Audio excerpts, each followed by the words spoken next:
வணக்கம். அசாத்தியமான திறமை அனைவருக்கும் உண்டு.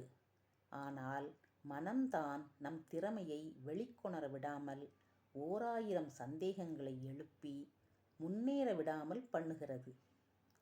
ஆனால் அதை தட்டி கொடுத்து வேலை வாங்குபவர்கள் வின் பண்ணுகிறார்கள். அதனுடன் முரண்டு பிடிப்பவர்கள் பின் தங்குகிறார்கள். சிரமம் என்பது அனைவருக்கும் பொது. ஊர்கூடி தேர் இழுத்தால்தான் தேர் நகரும். நம் உடலின் அத்தனை உறுப்புகளும் ஒத்துழைத்தால்தான் உயர முடியும். ஒரு உறுப்பு சண்டித்தனம் செய்தாலும் போதும், மற்றவையெல்லாம் அதுக்கு ஜால்ரா போட்டுவிட்டு நமக்கென்ன என்று உட்கார்ந்துவிடும். உட்கார விடக்கூடாது. உசுப்பேற்றத்தான் உறுப்புகள் பலம் பெறும். அது கல்லீரல், இதயம், சிறுநீரகம் எதுவாக இருந்தாலும் அத்தனையும் நலமுடன் நம்மோடு ஓடி வருகின்றன என்ற நம்பிக்கை மனதுக்கு தெரிந்ததும் அதற்கு ஏற்படும் பாருங்கள் ஒரு உற்சாகம், அதுவே நமக்கு உத்வேகம். சிறு உதாரணம் சொன்னால் எளிமையாய் புரியும்.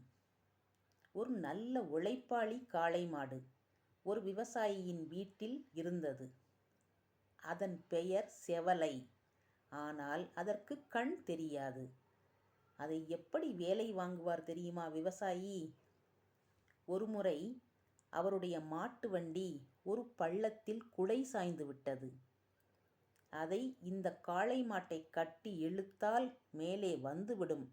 ஆனால் அது ஒத்துழைக்கவில்லை.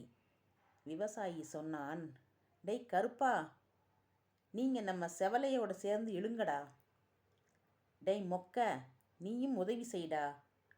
ஏ கூளையா, உன் நண்பன் செவலையோட சேர்ந்து வண்டியை இழுத்து மேலே கொண்டு வாங்கடா. செவலை இழுக்க ஆரம்பிச்சிட்டான்.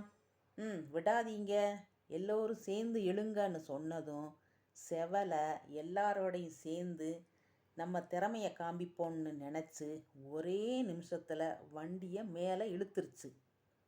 விவசாயி செஞ்சது என்ன? கண் தெரியாத வலிமை காளையோட மன வலிமையை மட்டும் கூட்டினாரு. வேலை சுலபமாக முடிஞ்சது.